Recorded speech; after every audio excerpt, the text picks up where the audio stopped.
I don't know.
Bujunakan, Anina Nijina, Iwabaskibanish, Tistanen, Andaksklich, Nijnabe, Nijnabeg, Borawadme, Kankaki Wabash Pish.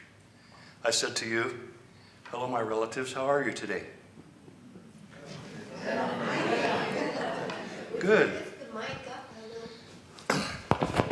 do I need to do here? How's that? I can turn it way up. I said to you, my name is White like Old Eagle, my brother, I found you, who likes to go new places to sing and dance for a good time. I come from the Nijnabeg Potawatomi people, more commonly known as the Potawatomi. Our name translates to mean people of the place of the fire, keepers of the sacred fire. We come from the areas around the east side. My band comes from the east side of Lake Michigan originally at an area called Three Oaks. In later years and advent of colonialism, we were removed to the area around Green Bay, and we ended up our time at the Great Lakes around Peoria, Illinois. We were removed from there and taken to Oklahoma first by way of Kansas, and my band is the only one of the 9 bands of the Potawatomi who reside in Oklahoma next to the Absentee Shawnee people, because we were main allies to Tecumseh. And so land is important. And I wanted to do the welcoming today because I was expressly asked by Grandmother Agnes Baker Pilgrim of the Confederated Tribes of Siletz and Tequilma Elder from the area of the Table Rocks, that when I went to speak to people, because I'm adopted as her son and am a spokesperson for her, and in that regard, with the support of her family, as were her wishes. She wanted you to be welcome in her home, in a place that had sustained her families from time out of mind, from the beginning of their existence here as gifted by the Great Spirit. This is also the home and living area, and more importantly, around Ashland, of a medicine area. This was a common ground. Most people don't know that. But this was a place where fighting was not allowed. No warfare was allowed here, because this was a place of healing. All of the sulfur springs that are around us here were healing springs and had naturally occurring sulfur in them, so that people would bathe their wounds and pack it in that mud that was infused with sulfur for sulfa drugs, antibiotics.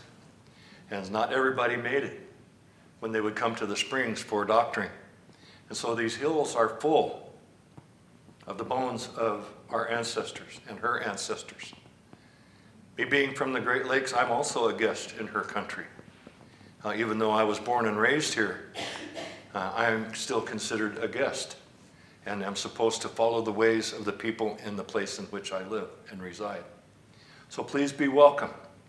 Enjoy the air, the beauty of the air, the strength of the Mother Earth, and be good stewards to her.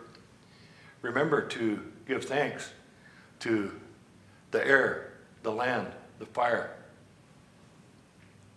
in all things, and the water, most importantly.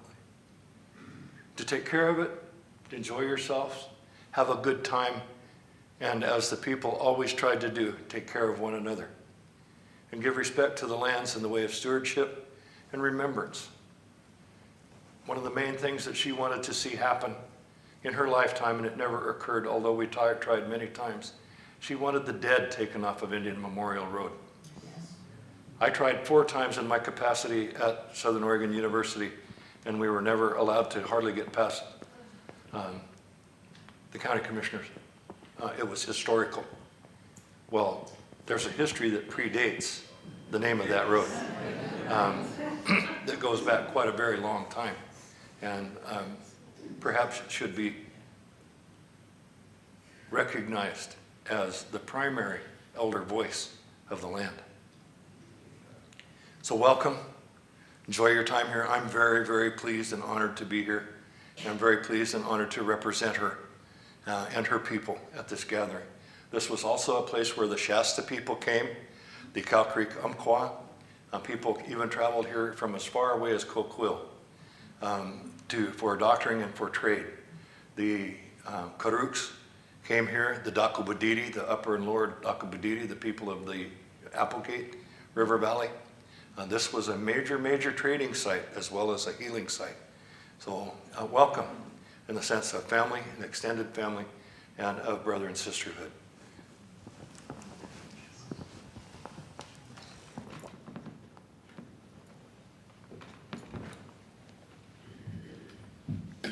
Good morning. Good morning. A quick announcement, the Social Justice and Action Committee will meet today at 1 p.m. in the conference room. We light our chalice, a symbol of Unitarian Universalism, with these words by Dana Kohlhoff, a Lakota student at the Red Cloud Indian School. What the roses are saying cannot be heard through voice, but through beauty, as you watch the rain slip from their petals and hang from their edges.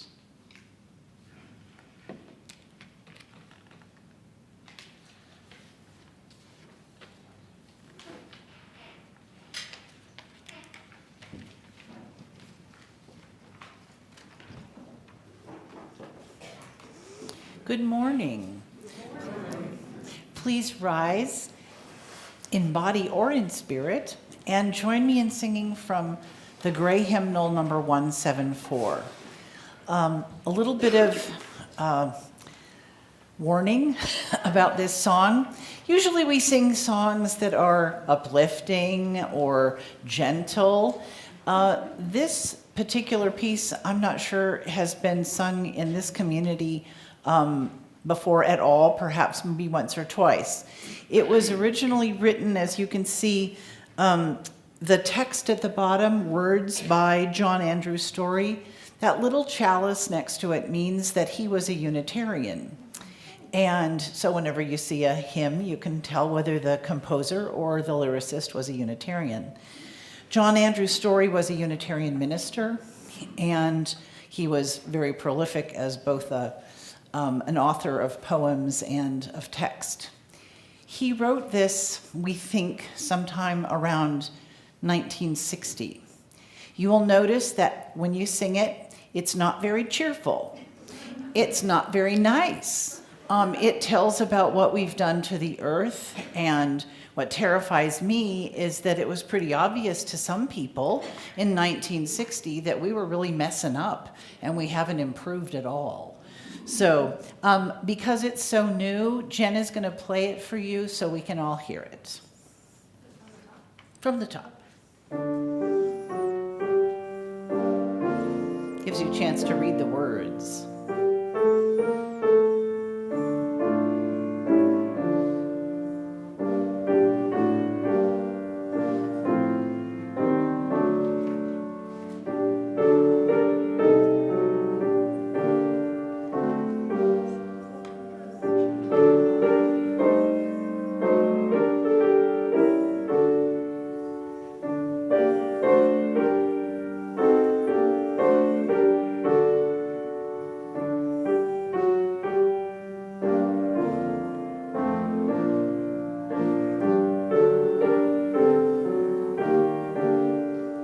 All together. Oh, earth, you are surpassing fair. From all your store we're daily fed. We breathe your life's supporting air and drink the water that you shed. Yet grief has made us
Good morning, amigas.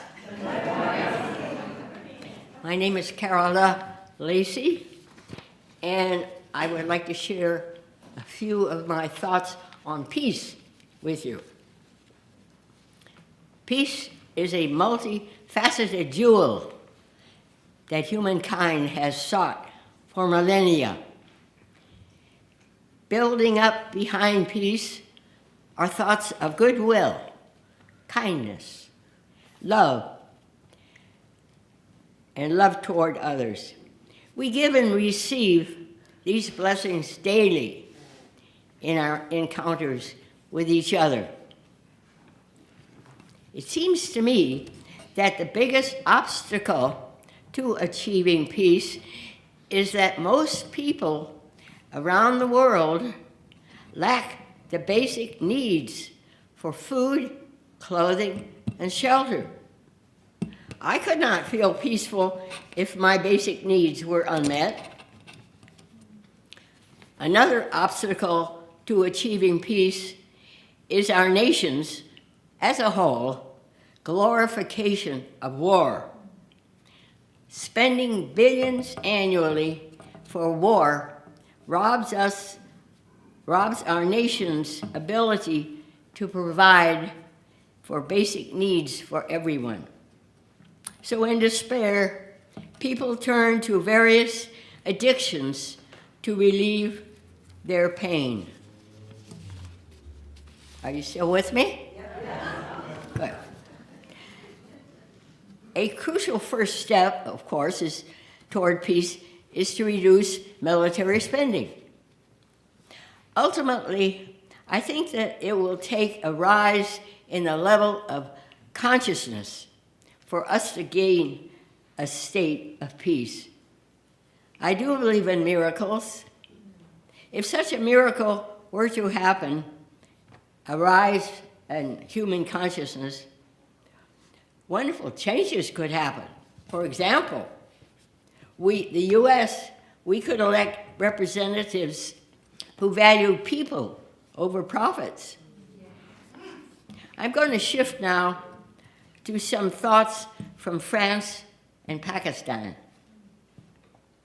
In France, the word tip is pourboire. Pour means for, boire is to drink. So the Frenchmen have a long history of drinking up their tips. In contrast to Frenchmen are the actions of many women around the world, as described by Greg Mortensen in his book, 3 Cups of Tea.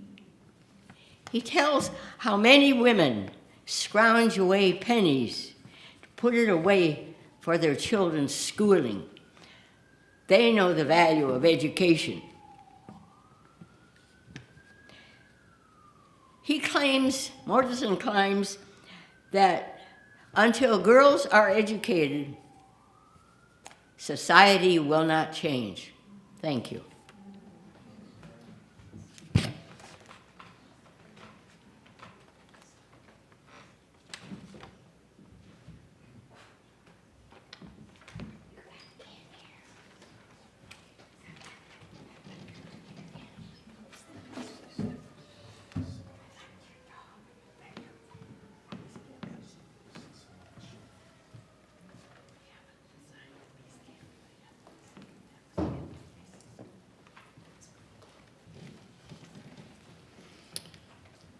It has become our practice to light a candle each week for peace. We take this moment to call to mind our commitment to peace of mind, peace in our homes, peace in our communities, and peace in the world. Today's words are from Chief Joseph of the Nez Perce, who was a man who knew the price of war and longed for peace. He said, "Tell General Howard I know his heart. What he told me before I have in my heart. I am tired of fighting. Our chiefs are killed. Looking Glass is dead. Tuhoho Sote is dead. The old men are all dead. It is the young men who say yes or no. He who led the young men, Olokat, is dead. My people, some of them, have run away to the hills and have no blankets, no food. No one knows where they are, perhaps freezing to death. I want to have time to look for my children and see how many of them I can find. Maybe I shall find them among the dead. Hear me, my chiefs, I am tired. My heart is sick and sad. From where the sun now stands, I will fight no more forever.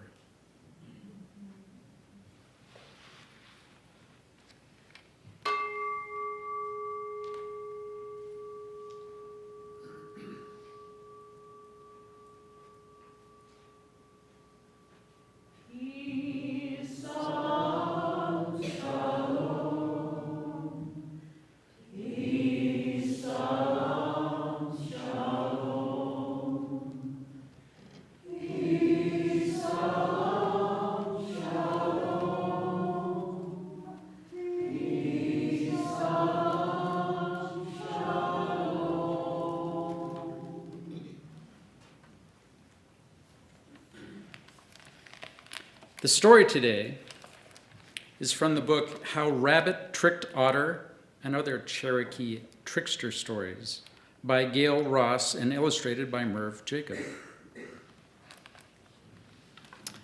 How Rabbit Tricked Otter. Long ago, the animals did many of the same things that people do. They especially loved to dance. One time, the animals decided to hold a dance of honor to honor the animal with the most beautiful fur coat. They called a great council, and they talked for a long time about whom to honor at the honor dance. Some animals had short fur, while others were covered with long, silky hair. Some animals had spots. Some had stripes. Raccoon boasted of the stripes on his tail, and Skunk was especially proud of his brilliant black and white fur. But finally, it was decided that the animal with most beautiful fur coat was Otter. Now, Rabbit was the messenger. This meant it was his job to travel up the river, tell Otter about the dance, and bring him back down to the council house. Rabbit knew that his own fur coat was nothing very special, although he was quite proud of the long, curly tail Creator had given him. Nonetheless, it made him jealous that Otter was going to have an honor dance. As Rabbit traveled up the river to Otter's house, more and more he thought what a funny joke it would be if he could trick Otter into staying away from the dance and fool everyone into thinking that he was Otter. There was only one way to do that, and that was to steal Otter's fur coat. Rabbit reached Otter's house and told him about the dance. Otter is a very shy and humble fellow, and it made his heart feel good to know that the animals wanted to honor him in this way. He agreed to travel back down the river with Rabbit to the council house. They hadn't gone very far when Rabbit decided to camp for the night. "This is a sacred place," Rabbit said. "It will be good for you to sleep and dream in such a place the night before you dance. Something happens here that doesn't happen anywhere else in the world. Sometimes at night, fire falls out of the sky. That's why they call this place the fire falling from the sky spot." Otter had never heard of the fire falling from the sky spot, but then he had not traveled very much. He thought maybe Rabbit knew more about these kinds of things. And so he listened when Rabbit told him what to do. "Take off your fur coat," said Rabbit, "and hang it in a tree away from the river. You wouldn't want the falling fire to burn a hole in it. And when you go to sleep, lie down right next to the water. If the fire falls from the sky, jump in the river and you'll be safe." Otter took off his fur coat and hung it in a tree. And when he went to sleep, he stretched out right beside the river. Rabbit waited, and when Otter was sound asleep, Rabbit took a curved piece of bark and scraped all the coals from the campfire into it. Then, standing over Otter, he threw the coals into the air as high as he could. "Fire falling from the sky!" called Rabbit. Otter saw the coals raining down, and he jumped into the river. Rabbit snatched Otter's fur coat and ran. The next day, Rabbit was back at the council house, and there was no sign of Otter. When the sun went down, the fire in the council house was built into a great roaring blaze. The drums began to play, and the singers called for everyone to dance. Meanwhile, Rabbit disguised himself as Otter. First, he pulled down his long ears and tied them into a knot under his chin. Then he eased into Otter's coat. Rabbit thought he looked pretty good. He was just coming out to lead the honor dance into the council house when he remembered something. He stopped and thought about his nose with that split running right down the middle.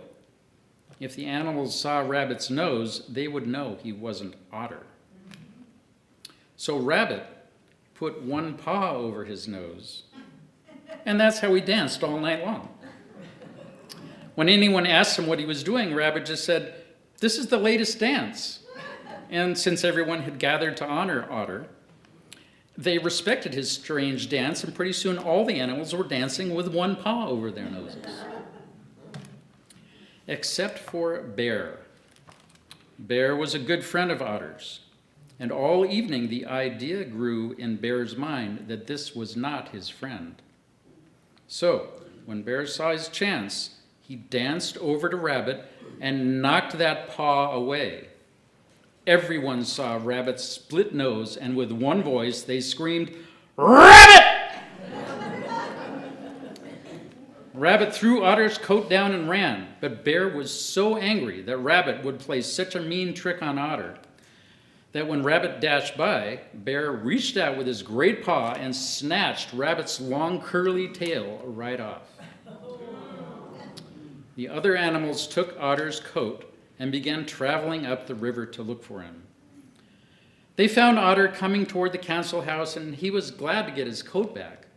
But he wasn't very sorry about missing his dance. Something new had come into Otter's life.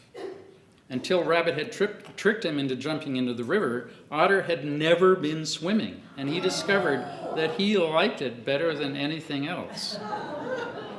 So if you're looking for Otter's grandchildren, look in the rivers and the lakes and the streams, because all the otters are living there still. And even now, you will see that Rabbit's grandchildren do not have the beautiful tail that Creator gave them. All that's left is a little white puff of fur.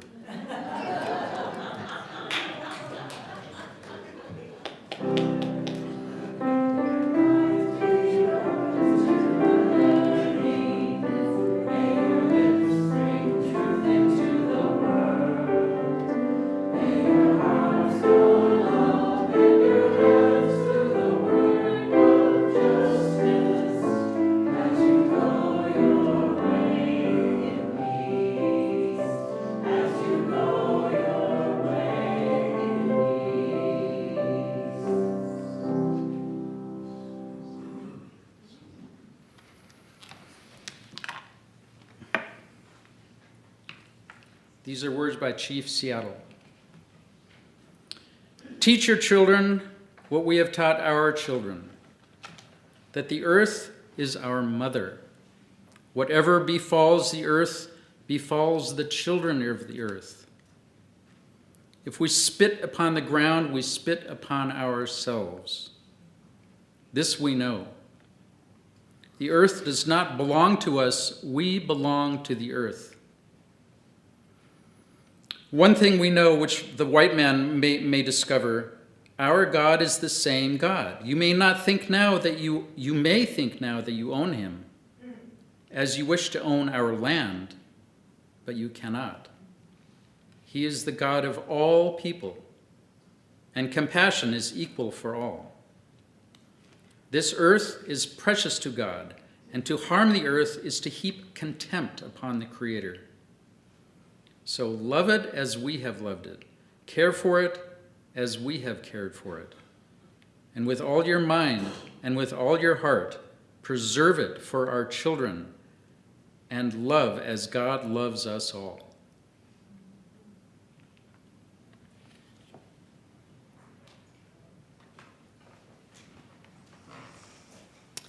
Please join me with your teal hymnal, number 1071, and rise in body or spirit. This piece, as you can tell from the little chalice, the music was written by Jason Shelton, who is also a Unitarian minister. And you will note that this has been respectfully written in the modality and the feeling of historical Native American music. 1, 2, 3, 4, boom, boom, 2, 3, boom, 2, 3, boom, boom, 2, 3, boom, boom, 2, 3, boom, boom, 2, 3, boom, boom, 2, 3, 4, boom, boom, 3, 4, boom. On the earth deep. Let's get the pitch one more time. 1, 2, 3, 4, boom. On the dusty earth drum beats the falling rain. Now a whisper, play with us. Now a louder strain. As their silvery drumsticks on an ancient drum. Feel the mellow music bidding life to come. Chords of life awakened, notes of breathing spring. God will bring triumphant over everything.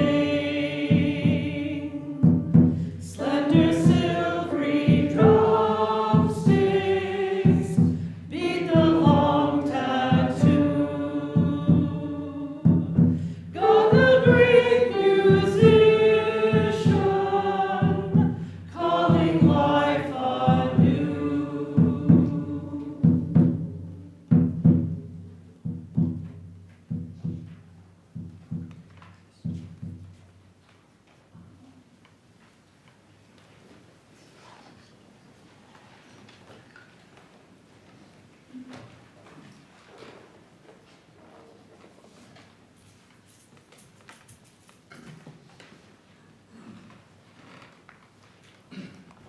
Well, let me just break out my old dusty drum.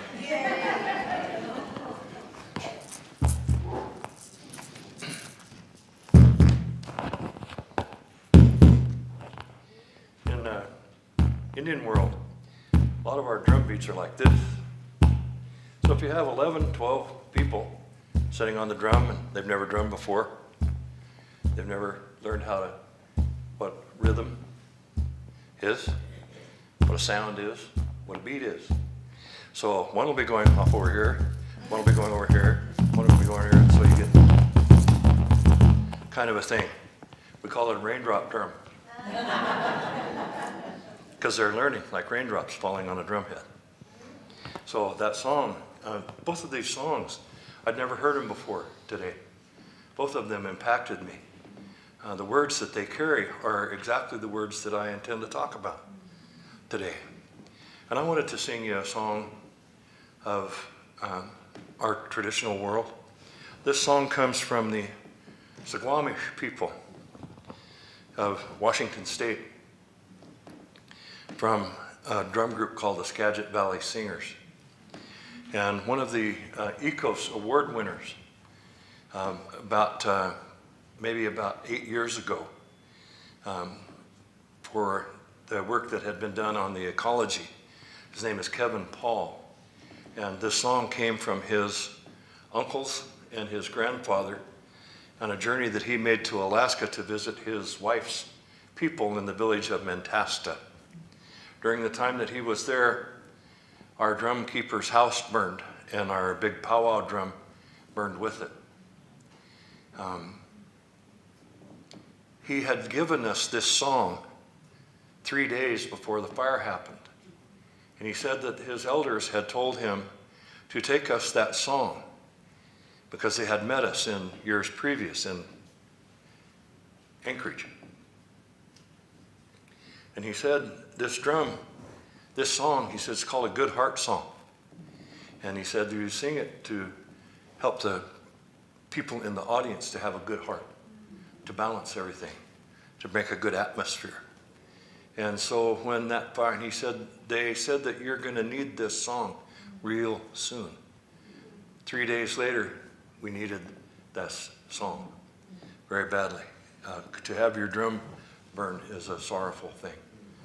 It's like a loss of your dearest friend.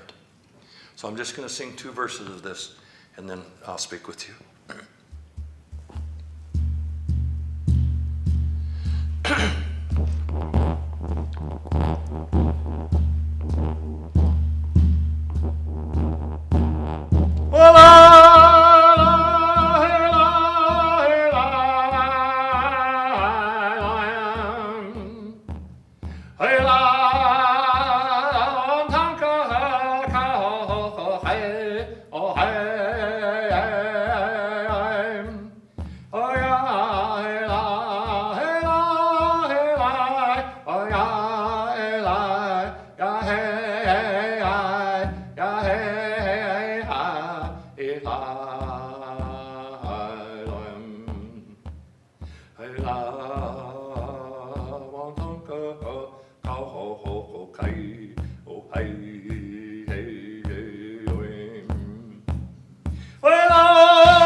I had to stop because I sang it wrong.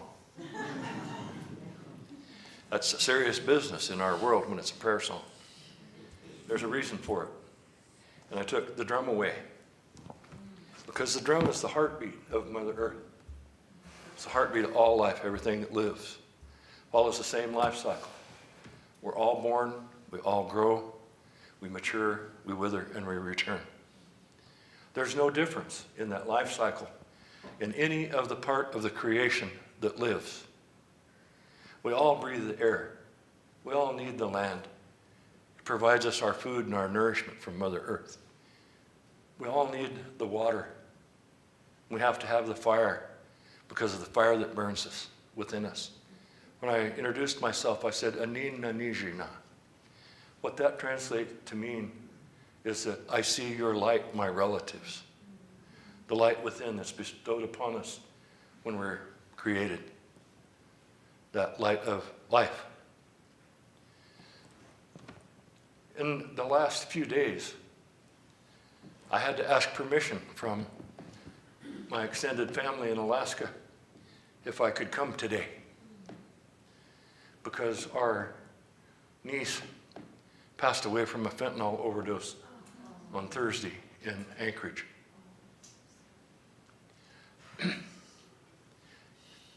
In May of last year, my grandson was taken by the enemy fentanyl. That's the only war that I'm concerned about now in this country, for me, or anywhere in the world, is the loss of our children.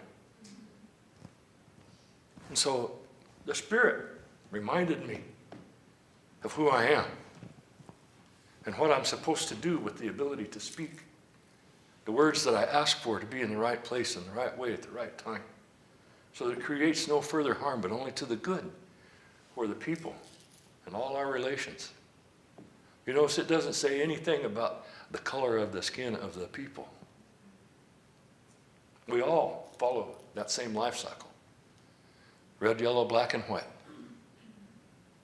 We all have to have that fire and that light that burns within us to be strengthened and nourished to peace.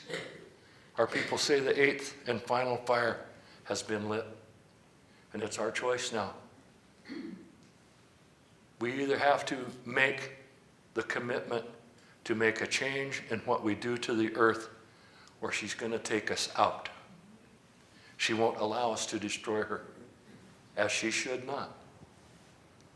For she's the medicine while we're here in this realm, given to us by the life giver, breath maker, however you know that one to be. So when we talk about 7 generational planning, we're talking 7 generations, 25 years as a median for a generation. We're talking 175 years ago. That brings us into the late 1890s. If we look 175 years ahead, 7 generations, we're in 2119. This room has a lot of wisdom in it. I told my friend, there is a lot of juju in this room right here. There's a lot of energy in here. And I believe, as I'm taught, that the reason for that is that there are many elders in this room. We venerate our elders.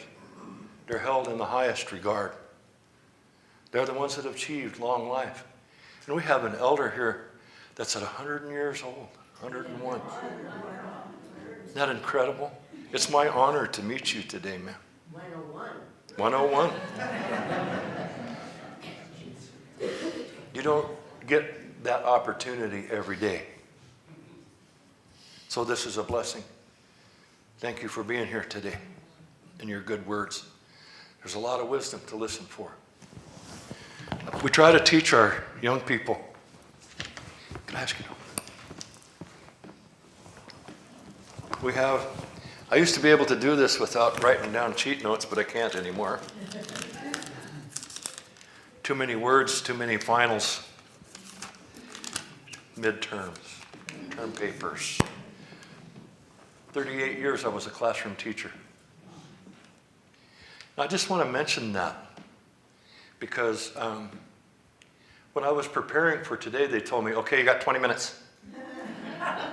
That's what I hear when I call the lady at the Chinese food restaurant to order a takeout. Okay, 20 minutes. I've known her for many, many years. And it's the same time every time. She knows who I am before I even say my name. It's wonderful. But if we go back 175 years, we're looking at the year 1849. If we go 7 forward, we're looking at the year 2199. My math was off. That's a long time. That's 350 years. So if I was just to talk about the impacts on American Indian people for that 350 years, from back then till ahead then, and right now in the middle, it's going to take me a lot longer than 20 minutes. We are a people that have been here since before the Ice Age. We're finding archaeological and anthropological evidence that corroborates our creation stories from here. No offense to anybody else's, but we have our own. We had our own when others came. And we had them from time out of mind. They're our creation stories, our Genesis. and they teach us about who we are and the language that we were given specific to each person and each tribe in each region. And within those creation stories, I researched them in those 40 years of being a teacher. Every one of them, of the native people of the Americas, and our old people tell us we're all related from the top to the bottom, from the east to the west. That 8th fire that I just mentioned being lit was lit in Ecuador just recently. It moved up to Mexico, and now it's in North America, being lit in a place that they haven't divulged yet, and then it goes to Canada. They tell us we're all one people, and that fire is reflective of a ceremony of the sacred meeting of the eagle and the condor, and the reestablishment of our connection as indigenous people in the Americas. And our place that we were given in those creation stories, it tells us we were given life for the very express purpose to be stewards and caretakers of the Mother Earth and all our relations. Jaji, Kagonan, all our relations. Kanawe, Nakatilikam, all our relations. That's the Chinook jargon, Chinook Wawa, trade language that grandmother used all the time. Kanawe, Nakatilikam, we are all related, all my relations. We try to teach our young people that there are 7 sacred truths that they're going to need to carry them forward into the future. Because they're the 7 sacred truths that were given to us at the time of our creation to bring forward to our existence to this day and through the history that we've lived and that we've watched our Mother Earth change over time. There is a definite change in the Mother Earth, and it's not for the better. She's not well. Our elders tell us these days she cries out for our help, that she's fed us for this long, long time, and now she is in danger. It's all Mother Earth. It's all female. Most native belief systems don't have a male or a female attachment to life maker, breath giver. It's asexual. It is. And it is the power that is. It's the creative power that is. This is just our belief. And these 7 sacred teachings I just heard reflected in the words of Chief Joseph. Hiamatan Yalake. Rolling thunder in the mountains. Chief Joseph. Hiamatan Yalake. An incredible man. He was a peace chief. His main obligation was to care for the women, the children, and the old people. The person who did the leading of the young men in the fighting was Alakat, his younger brother. I went to school with Alakat's great-great-grandson. Became my dear friend.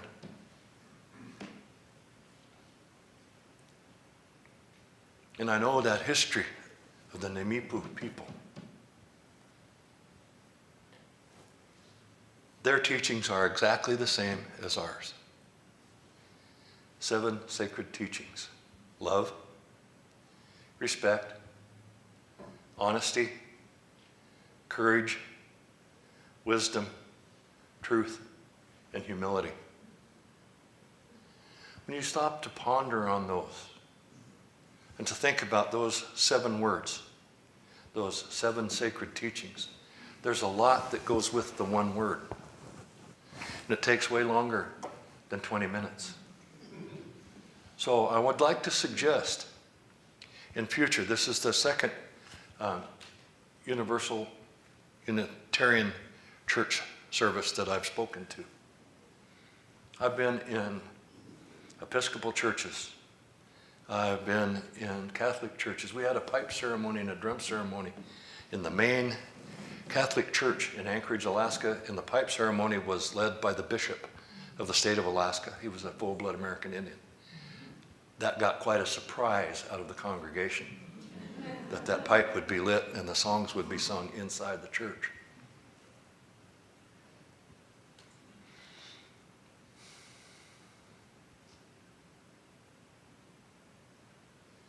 That song that I just sang you, that was the song that I used at the request of Rabbi David Zaslow at the Havurah at its dedication. And there, when we were done and I was coming down, as you can tell, I have a pretty good voice. When I really turn it up, I can really turn it up. I was blessed to have it. I didn't have a microphone that day. And the Spirit had me, and I sang all 4 verses. That song has its own life. That's why I stopped. It told me, stop. After the second verse, it usually takes on a life all of its own, and it just cranks. I just opened my mouth. Not all songs are like that. And I've been a singer all my life. And then it comes to the time where you get the, I just got started. I just got warmed up. This is the thing that always frustrated me as a traditional oral educationist. For 21 years at Southern Oregon University, I taught every one of my courses. I taught all the core courses. And I was the department chair there for all 21 years. I taught all of my courses in the oral tradition. My classes are an hour and 50 minutes. 10 weeks of classes, twice a week. That's a lot of words. That's a lot of history. That's a lot of time. I just barely got your attention. Hope you got a little warm spot right here. What I would like to suggest, because this is a frustration that I've dealt with, of being told, don't give the Potawatomi the microphone. Do you know how that feels? It's funny, and I've laughed at it, but after 40 years of it, I've kind of gotten to where is that really fair? We listened to our elders speak to us if it took 4 days. Our responsibility was to sit there and listen, because in that 4 days of telling that story or giving that speech, there might be one word, one sentence, one paragraph, one story that was meant for you. Maybe not anybody else, just for you. And it would answer a question or a need that you had that you hadn't even asked. That's the wisdom of what's called tobacco talk. If my sister Brenda brings me tobacco, and I know there's some things been going on, and if we have the time, which mostly we don't, more now though, in our later years, my obligation is to accept that tobacco if I'm willing. Her obligation then, she has presented me that tobacco, is to not ask me any questions and to not say anything, but to listen when I start talking, because I'm going to pray with that tobacco. I'm going to ask for the right words in the right direction, what I just said earlier. And then I'm going to talk. And the reason that she's not supposed to ask any questions is because we're taught that one question makes 3. And takes a longer time to answer. A lot of wisdom in that. So, my suggestion is that if we have these 20-minute openings, these 20 minutes of so few words, I didn't even get started, really, on the whole message, is to invite me back. And do this in an evening. Let's have a potluck. Let's eat. Let's do like the tribal people that you're wanting to learn about. Let's do it like them. You have food. Make sure there's coffee and tea and water. Very important. And we have set aside an hour. And we just have a time of teaching. Hour and a half. I'll be there. Thank you. I would love that. That gives me an opportunity to develop something a little more, where I might offer a suggestion of a book that people could read, say a month before we would come together and have this potluck. And the book could create stories. It could also help you to understand the history that we're going to be talking about from our perspective. I taught everything from our perspective, not what was written about us or what somebody came and studied us for 4 weeks or a month or a half a year, decided what was best for those poor Indians and then left. I can't begin to tell you how often that's happened to indigenous people.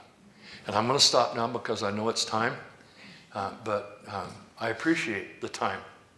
I appreciate you listening to the suggestion and feeling good about it.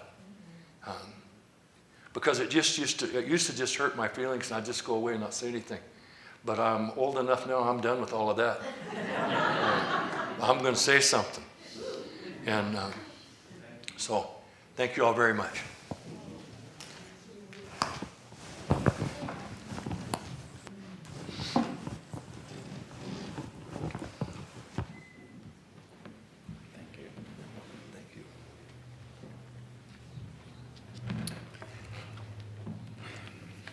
Each third Sunday, we give away our offering to an organization that embodies our values, principles, and mission in the world. Today, we give to the GEOS Institute. To tell us a little about the project is their executive director, Tanya Graham.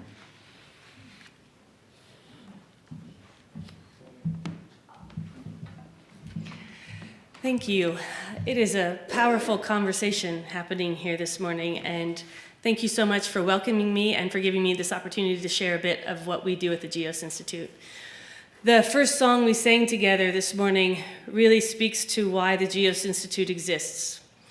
We understand that with the trends that we are on, by the time we get out to that 7th generation, the world will be largely uninhabitable on the trend lines that we're on. And that means that we have to make decisions about what kind of people are we going to be? How are we going to be in community together? How are we going to make decisions that are both good for the planet and for restoring our ecological world, and also good for all of the people who walk on this planet with us? At the GEOS Institute, you may have been aware of the work that we've done in the past, really good work on forest and water conservation. That is an important part of our heritage and our history. At this point, we have focused entirely on helping communities respond to climate change.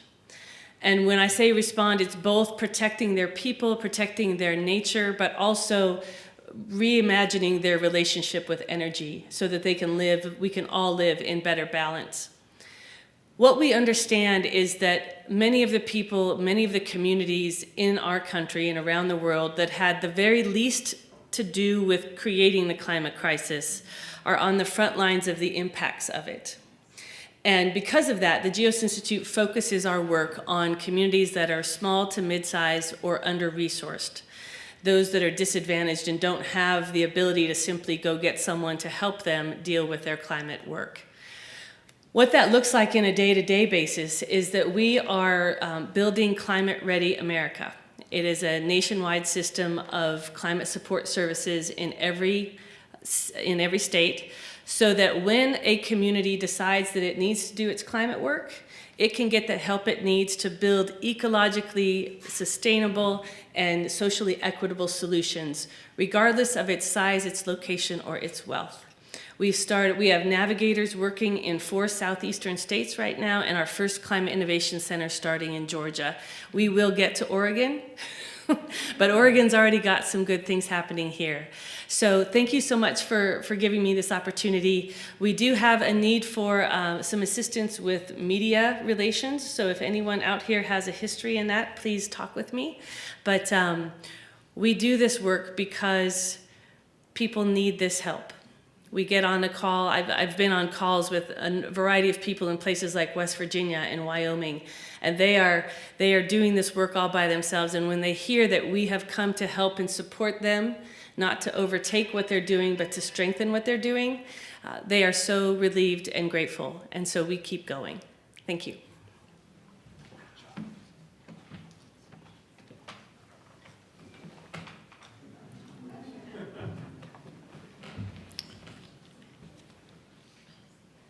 Please give as you can to GEOS Institute. If you are joining us online, you can learn more about the GEOS Institute's webpage. You can mail your gift to 87 4th Street, Ashland, Oregon 97520, and we will pass it along. To give online, go to tinyurl.com/roof offering and choose Third Sunday from the drop-down menu. To give by text, simply text $sign with the amount you'd like to donate and Third Son to 541-229-4229. If you need support, please contact me, Reverend Sean, using... Oh, wait, I'm not Reverend Sean. No, the other Reverend Sean. Using the form on roof.org. We will do our best to help. For these gifts and all the gifts you bring to our community and to this world, thank you.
These gifts represent our commitment to the principles of this congregation to care for all sentient beings and be good stewards of Mother Earth.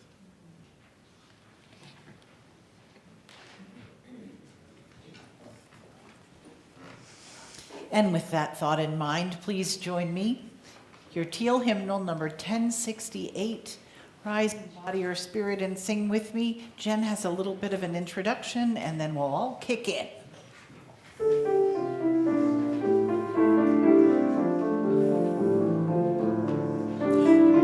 A dove rise in the roots of Yano, the sand will run in thy wings, boundless my soul like the open sky, with the stars forever have lain, with the stars, with the stars, with the stars forever have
Our closing words are from Chief Dan George.